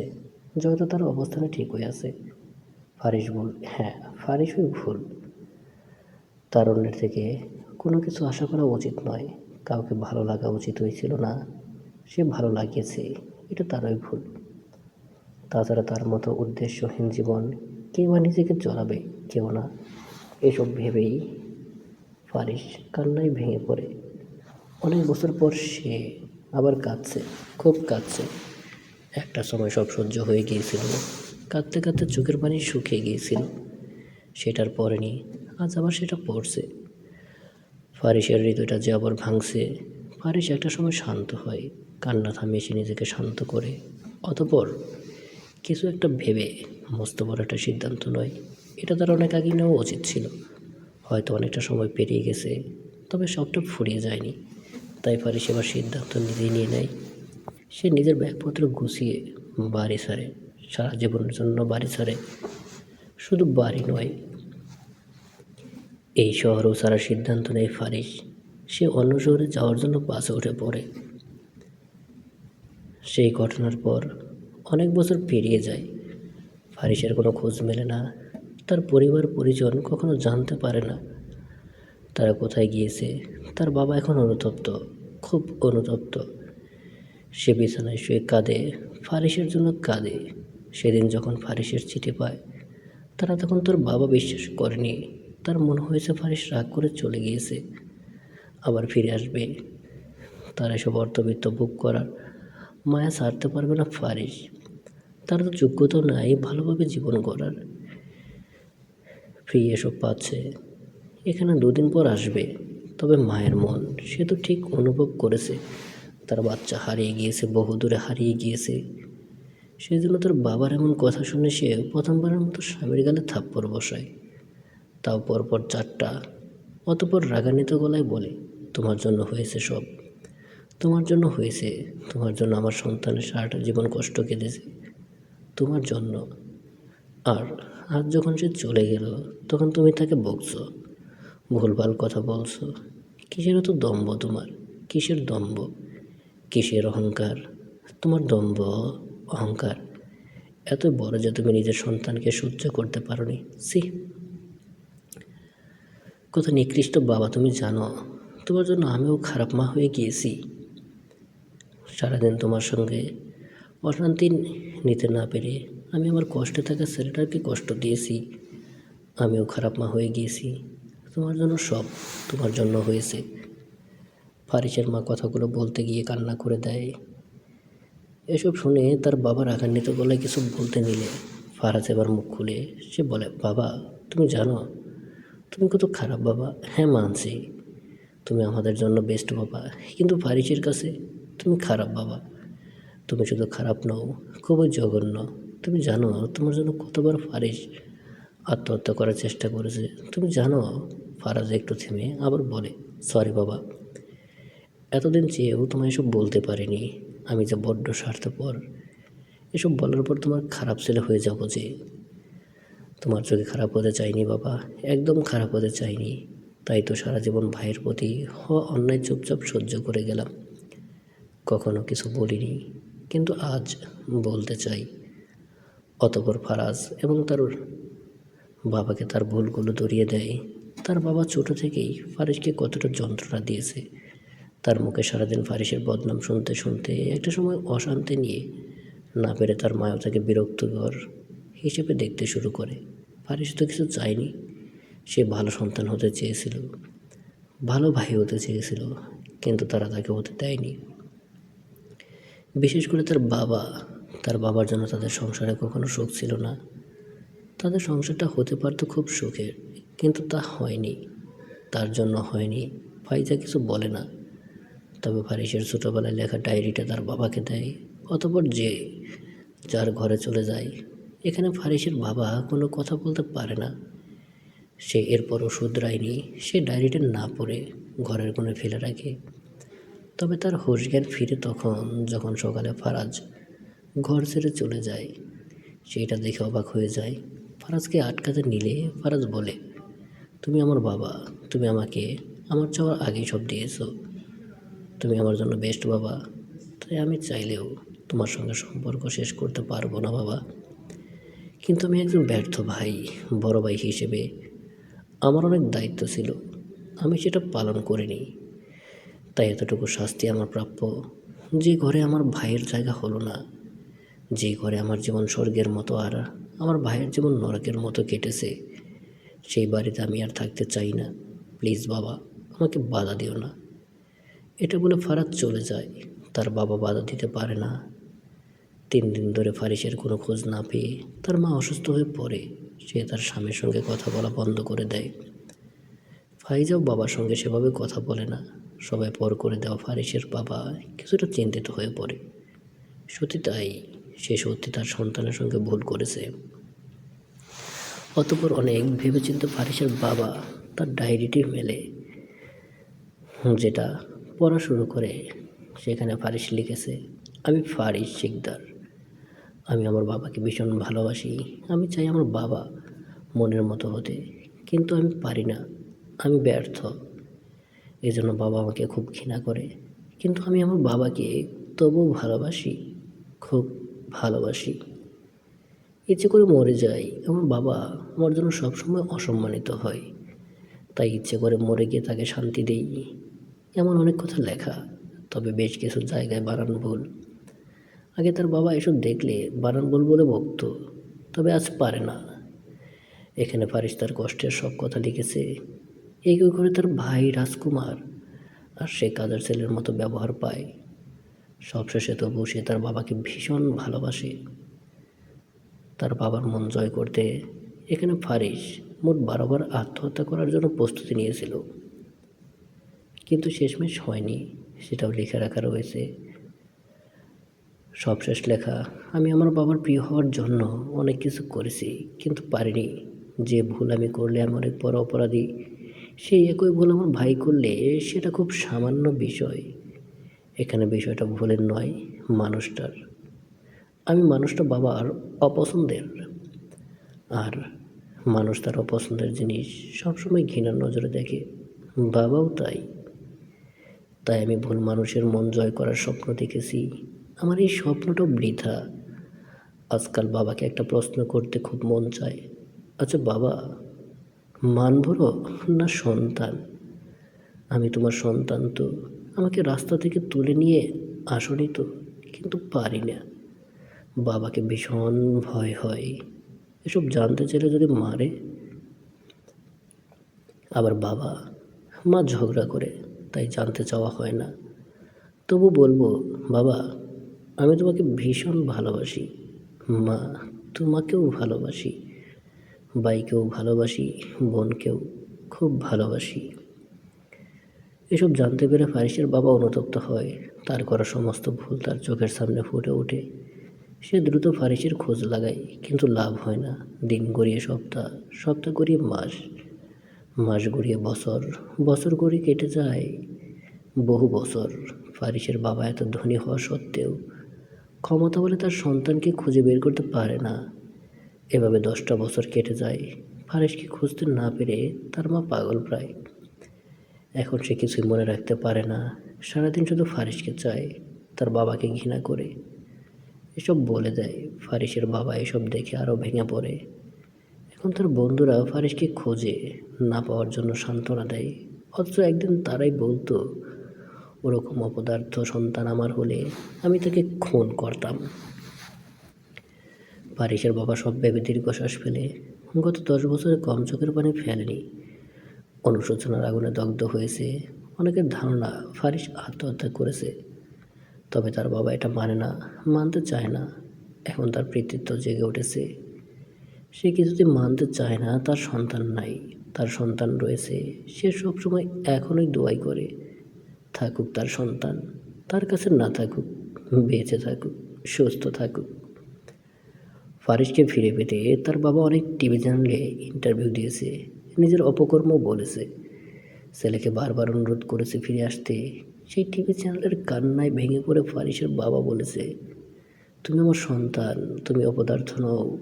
বাবার কাছে সন্তান অপদার্থ হতে পারে না। আমার ব্যবসায়ী মন যেটা বলছে, আমার পিতৃত্ব সেটার বিরোধিতা করছে। জানি এটা ভুল সময়, আমার আরও আগে বোঝা উচিত ছিল। তবু বলবো, আমি মাপ চাই। আমার ফারিস, সোনা ফিরে আসো। আমার ফারিস বাবা। কিন্তু না, তার কথা শুনেও ফারিস আসে না। সে একেবারে হারিয়ে যায়। এভাবে কেটে যায় আরও 5 বছর। গত 15 বছরেও ফারিসের খোঁজ মেলে না। ইতিমধ্যে তার মা সন্তান হারানোর শোকে নিজের বোনের গ্লানি নিতে না পেরে মারা যায়। ফারাজ এখন বিদেশে সেটেল। ফাইজার খুব ভালো বিয়ে হয়েছে, সেও স্বামী নিয়ে বিদেশে। এই দেশে পড়ে রয়েছে শুধু ইরফান শিকদার। তাদের বাবা তাকে ফারাজ নিজের কাছে নিতে চাচ্ছিল, কিন্তু সে যায়নি। তার ছোট ছেলে যদি কখনো ফিরে আসে এই আশায়। তাছাড়া এই ঘরটা সে তার সন্তানের জন্য নরক বানিয়ে দিয়েছিল। সে তার সন্তানের জন্য। তাই এই নরকে থেকে তাকে তার ভুল, তার অন্যায় মনে করতে হবে। সারা জীবন অনুশোচনা করতে হবে, তবে যদি তার ভুলের ক্ষমা হয়। তাছাড়া সম্ভব নয়। তাই তিনি পড়ে রয়েছেন এখানে। পরিশেষে সবাই সবার মতো ভালো রয়েছে, ভালো নেই ফারিসের সেই পাষণ্ড বাবা। আজ তিনি পুত্রের জন্য পাষণ্ড থেকে মানুষ হয়েছেন, অনুশোচনায় ভুগছেন। কিন্তু সময়টা ভুল। এই অনুশোচনা সঠিক সময় হলে হয়তো আজ তাদের সুখে সংসার থাকতো। ফারিস তার বুকে থাকতো। আজ ফারিসের বাবা শেষ যাত্রার আগে শুধুমাত্র তার অপদার্থ ছেলেটাকে এক পলক দেখার আর্জি জানাচ্ছে উপরওয়ালার কাছে। তার অপরাধটা কত বড় ছিল জানা নেই, তবে শাস্তিটা খুব বেশি হয়ে যাচ্ছে। সেটা বলে মাপ চায়। তার সন্তান ফিরে পেতে চায়। ঘরের মাঝে একা থাকার এখন বই পড়ার অভ্যাস গড়ে উঠেছে ফারিসের বাবার। বেশ, বই পড়ুয়া হয়েছে, বই পড়ে সব ভুলে থাকতে চায়।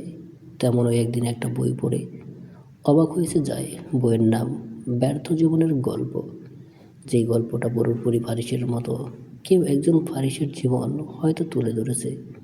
চোখের সামনে ফারিসের পুরোটা সময় ভেসে ওঠে তার বাবার চোখে। সে বইটা পড়া বাদ দিয়ে তার লেখকের নাম দেখে। লেখক মেহতাব শেখ। না, নামটা ফারিস নয়, তবে এটা ফারিসের ওই গল্প। হঠাৎ ফারিসের বাবার চোখে আশার আলো ফুটে ওঠে। তার মনে হয় এই মেহতাব হয়তো ফারিস তার সন্তান, নয়তো এ জানে ফারিস কোথায়। ফারিসকে চিনে ফারিসের বাবার চোখে মুখে ফুটে ওঠে হয়তো সে এত বছর পর তার সন্তানকে ফিরে পেতে যাচ্ছে। এটা ভেবে সে এই লেখকের ঠিকানা খোঁজ করতে লেগে পড়ে। অতঃপর ইরফান শিকদার আপনার সাথে যোগাযোগ করতে চাচ্ছেন, আমি আপনার কন্ট্যাক্ট নাম্বার দেব। এক প্রকাশক মেহতাব শেখকে কথাটি বলে।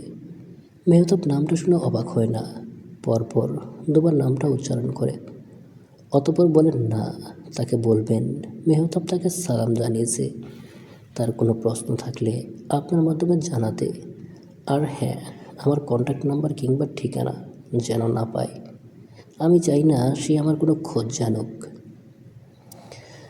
অনেক বেশি জোরাজোরি করছে মেহতাব। সে প্লিজ একবার কথা বলে দেখুন। মেহতাব কথাটা শোনে, তবে প্রতিক্রিয়া দেখায় না। সে ফোন কেটে দেয়। সে ফোনটা কাটতেই তার স্ত্রী বলে, ফারিস, কার সাথে কথা বলছিলে?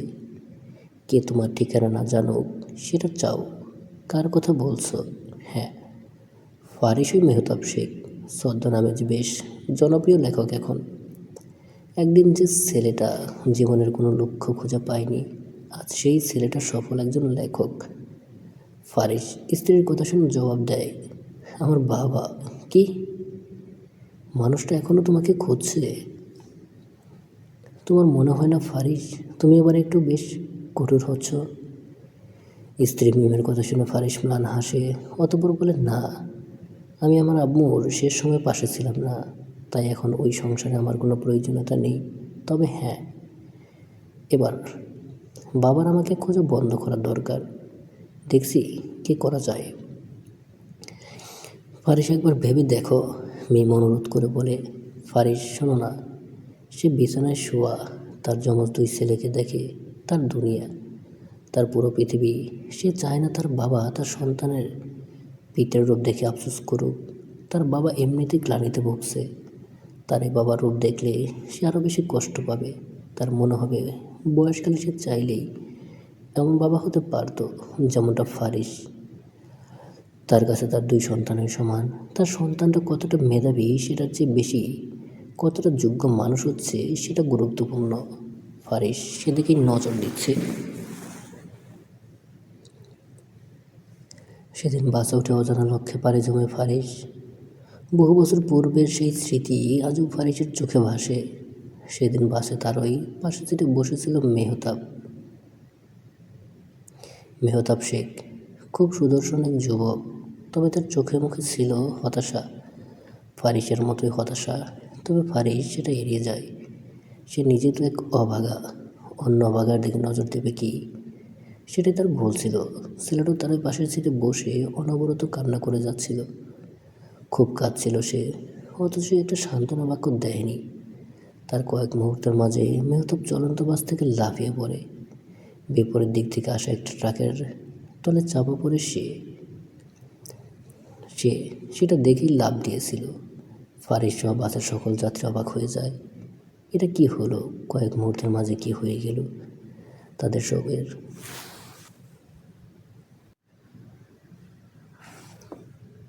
সেদিন মেহতাবের লাশ নিয়ে সবাই বিপদে পড়ে। মেহতাবকে ছেড়েই বাসটা চলে যাওয়ার সিদ্ধান্ত নেয়। তারা এখন লাশের বোঝা নিতে পারবে না, কেউ সাহায্য করতে চায় না। সাহায্য বলতে একজন পুলিশকে জানিয়েছে, এটাই। ফারিস এতটা স্বার্থপর হতে পারে না। তাছাড়া তার মনে হয়েছে তার জন্যই এটা হলো। সে মেহতাবকে পাশে বসিয়ে যদি জানতে চাইতো তার সমস্যা, তবে হয়তো এই পথ ভুল পথ বেছে নিত না। তাই ফারিস তার পাশে থাকার সিদ্ধান্ত নেয়। পুলিশ আসা থেকে শুরু করে মেহতাবের লাশ নিয়ে তার দেশের বাড়ি যাওয়া অবধি ফারিস ছিল। খোঁজ নিয়ে জানা যায় মেহতাবের বাড়ি তার বৃদ্ধ মার বোন রয়েছে। তারা এতটা পথ আসতে পারবে না, তাদের বাড়ি সেই বান্দরবন। অতঃপর এখানে সব কাজ ফারিস সারে, মেহতাবের ভাই হয়ে তার দায়িত্ব পালন করে। মেহতাবের মা বোন ফারিসের এতটা সাহায্যের কথা শুনে তার সম্পর্ক জানতে চায়। সে কোথায় যাবে, কী করবে? জবে ফারিস বলে, আমার কিছু নেই, তাই এখন কোথায় যাব জানি না। আমার জীবনের তো কোনো উদ্দেশ্য নেই, উদ্দেশ্য ছাড়া জীবন হয় নাকি? মেহতাবের বোন মিম জানতে চায়। ফারিস তার কথা বাদ দিতে বলে। সে জানতে চায় মেহতাব কেন এমন ঘটনা ঘটালো। মৃত্যুর আগে মেহতাব সমস্ত ঘটনা মিমকে মেসেজ জানিয়েছিল, সেটাই মিম জানায়। মেহতাব একজন লেখক হতে চেয়েছিল। সে খুব সুন্দর এক উপন্যাস লিখেছে, সেটা প্রকাশনী অ্যাপ্রুভ করে। সেটা এই বছর মেলায় আসে, কিন্তু সমস্যা হলো সেটা মেহতাব নয়, বরং অন্য একজনের নামে আসে। প্রকাশনী টাকার বিনিময়ে লেখক বদলে দেয়। শুধু তাই নয়, পারিশ্রমিক অবধি দেয়নি মেহতাবকে।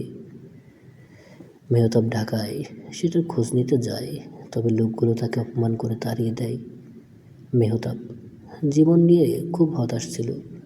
আমাদের বাবা নেই, আমাদের সংসারটা আমার ছোট চাকরির টাকায় চলে।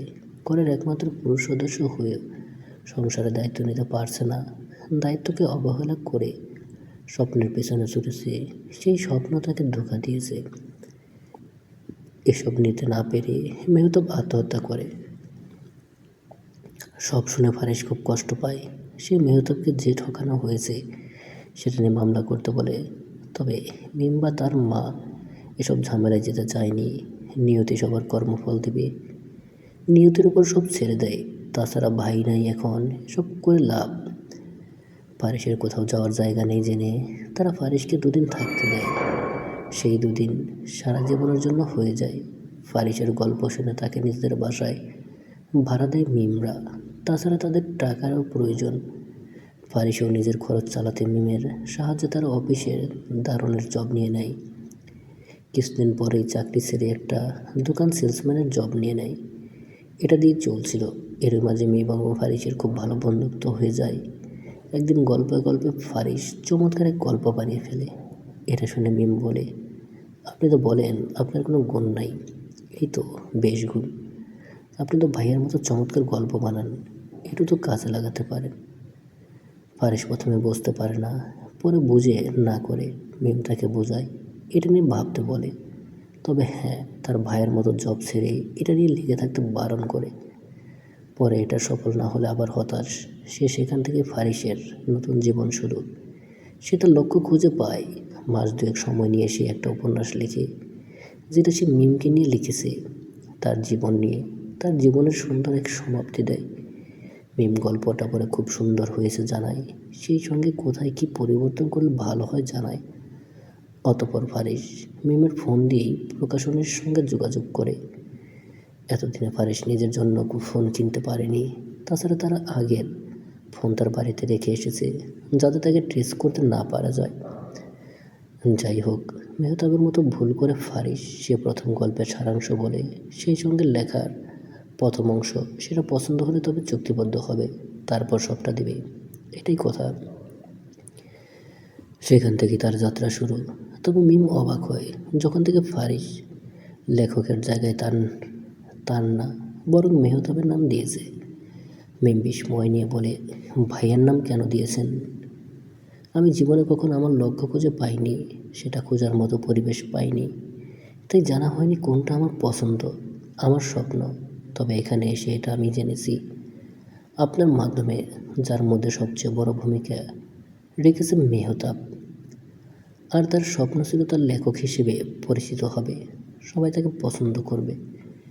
এক স্বপ্নবাজ মানুষটার স্বপ্নটা না হয় এভাবে বাঁচুক, এতে ফারিস এবং মেহতাব দুজনেই ব্যর্থ মানুষের পূর্ণতা হবে।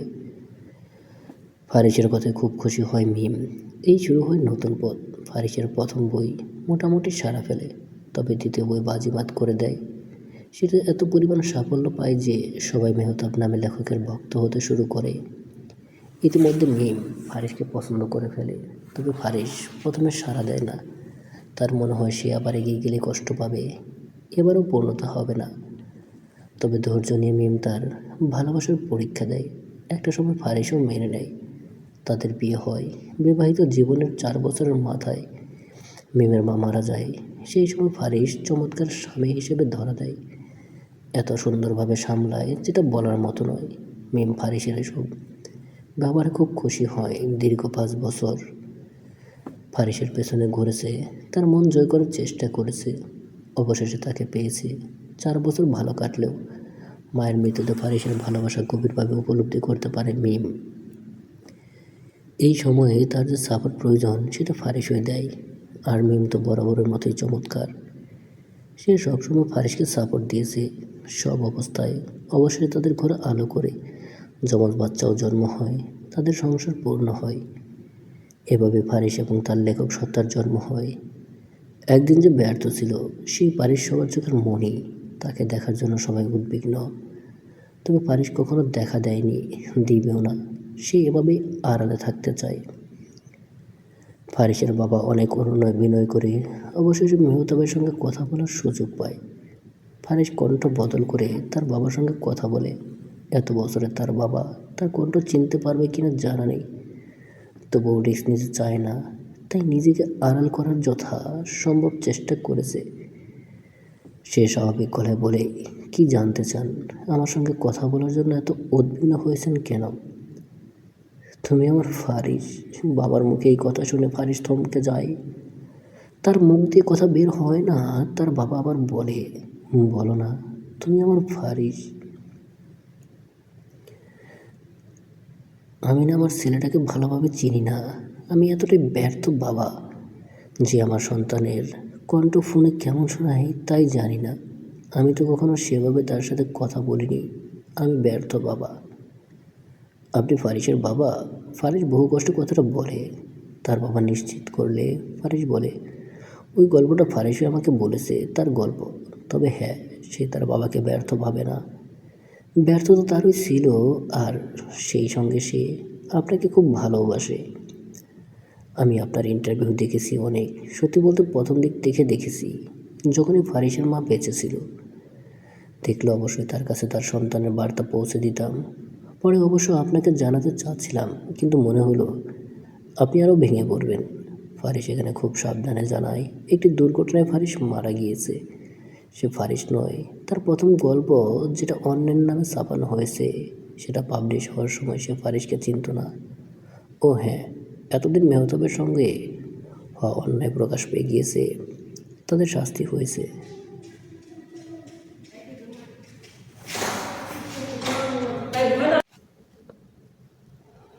সেই সঙ্গে ফারিস যে তার বাবার ভালোবাসা বুঝতো তাও বলে, তার বাবা তাকে ভালোবাসতো, খুব ভালোবাসতো। তবে অন্যের কথা একটু বকা দিত, তার বাবা যাতে অনুশোচনার না ভুগে। এমন আরও অনেক কথা বলে। ফারিসের বাবা তার সন্তানের মৃত্যু মেনে নিতে পারে না, সে খুব ভেঙে যায়। ফারিস তার বাবার কাছে তার একটা চিঠি পাঠায়, মেহতাব পরিচয় জানায় এটা তার কাছে ছিল, যেখানে সে তার বাবার সমস্ত ভালো গুণ বর্ণনা করেছে। সেই সঙ্গে তার ব্যর্থতার দায় তারই, যাতে তার বাবার একটু হলেও কষ্ট কমে। হয়েছেও তাই। তার বাবা একটু স্বস্তি পেয়েছে ঠিক চিঠি পড়ে। এটাই ছিল তাদের শেষ কথা। ফারিস আর কখনো যোগাযোগ করেনি, কারণ যোগাযোগ করলে তাকে সামনে যেতে হবে, আর সে সেটাই চায় না। না, এটা রাগ নয়, এটা ভয়।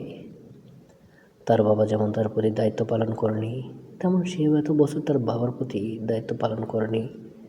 দুজনেই সমান অপরাধী। তাছাড়া ফারিসের মা শেষ সময়ে শুধু তাকে দেখতে চেয়েছিল। তখন ফারিস লেখা নিয়ে ব্যস্ত ছিল, টিভি দেখেনি, তার পরিবারের খোঁজ নেয়নি, তাই জানতে পারেনি, সে নিজের মায়ের পাশে থাকতে পারেনি। এই অপরাধ বোধে বাবার সামনে যেতে চায় না। সবচেয়ে বড় কথা, ফারিস তার এই নতুন পরিবার নিয়ে খুব সুখে রয়েছে। সে নিজের এই জীবনটা মেনে নিয়েছে, হৃদয়ে ধারণ করেছে। সেদিন বাসে ওঠার পরই সে তার অতীত জীবনটাকে ধুয়ে মুছে শেষ করে দিয়েছে। তাই সে দ্বিতীয়বার সেই জীবনে যেতে চায় না। ফারিসের পাঠানো চিঠি পড়ে তার বাবা মুচকি হাসে, ম্লান হেসে মনে মনে বলে, তুমি এখানে ছোট্ট একটু ভুল করেছো ফারিস। চিঠিতে ফারিস ভুল করে তাকে একা থাকতে বারণ করে, নিজের সন্তান নাতি নাতনির সঙ্গে থাকার অনুরোধ করে। অথচ এটা আজকের ঘটনা। ফারিস ওই সময়ে মারা গেলে বর্তমানে তার বাবা কেমন রয়েছে সেটা জানার কথা নয়। অর্থাৎ মেহত হবে ফারিস। এটা বুঝতে পেরে তার বাবা খুশি হয়। তার সন্তান বেশ ভালো রয়েছে, এখন বেশ নামডাক হয়েছে। তার ছেলে নিজের ব্যর্থতাকে মুছে ফেলেছে চিরতরে, এটা তার জন্য খুশির। তাছাড়া সে সেদিন ফোনে তার ছেলেকে কাউকে আব্বু বলে ডাকতে শুনেছে। তার সন্তান সুখে সংসার রয়েছে, এটা আজ বাবা হিসেবে তার প্রাপ্তি। পরিশেষে ফারিস তার জীবনে ভালো রয়েছে, তার বাবা এখন কিছুটা ভালো রয়েছে। সে কোনো এক মাধ্যমে মিমের নাম্বার জোগাড় করে ফেলেছে। বাবা হিসেবে মিমকে অনুরোধ করায় সে যোগাযোগ বিচ্ছিন্ন করতে পারেনি। তাছাড়া ফারিস তার জীবনের গল্প যখন লিখেছে তখনই মিম জানতো তার বাবা তার খোঁজ নেবে, একটা সময় তাদের যোগাযোগ হবে। এটা ফারিসও জানতো। সে এটাও জানতো তার মিথ্যা ধরা পড়ে গিয়েছে, কারণ সে যে চিঠিতে একটা ভুল করেছে তা কয়েকদিনের মাঝে বুঝতে পারে। তাই মিম যে এখন লুকিয়ে তার বাবার সঙ্গে কথা বলে, তার বাচ্চার সঙ্গে কথা বলায় এবং ফারিসকে লুকিয়ে দেখায়, এটাও ফারিস জানে। সে চুপচাপ মেনে নেয় সব। তার বাবার হয়তো তার সম্পর্কে এই খোঁজটা নেওয়ার অধিকার রয়েছে। ছোটোবেলায় এই দায়িত্ব বেশি করে পালন করার কথা ছিল, তখন করেনি, তাই এখন করছে। করুক না কেন, তখন যা পায়নি এখন তা ফারিস পাচ্ছে, কম কিসে। এটা নিয়ে ফারিসও খুশি রয়েছে। তাছাড়া সে নিজেও তার বাবাকে লুকিয়ে গিয়ে দেখে। সে সরাসরি যায়, তবে সামনে ধরা দেয় না, থাকুক, এতটুকু মান অভিমান। অন্যদিকে ফারিসের ভাই বোনও বেশ রয়েছে। এভাবেই সবাই তার জীবনের সুখে রয়েছে, খুব সুখে। সমাপ্ত। প্রিয় দর্শক, গল্পটা কেমন লাগলো তো অবশ্যই জানাবেন। এটা আমার নতুন চ্যানেল, সাবস্ক্রাইব করে পাশে থাকার জন্য অনুরোধ রইল। ভালো থাকবেন, সুস্থ থাকবেন, আল্লাহ হাফেজ। আমার আগের বিপ্লব ডায়েরি এবং এমবি মোটিভেশনাল বাংলা চ্যানেল দুটার সাময়িক সমস্যার জন্য ভিডিও দিতে পারতেছি না। এখন থেকে এই চ্যানেলে নিয়মিত গল্প দেয়া হবে। ভালো থাকবেন, সুস্থ থাকবেন, আল্লাহ হাফেজ।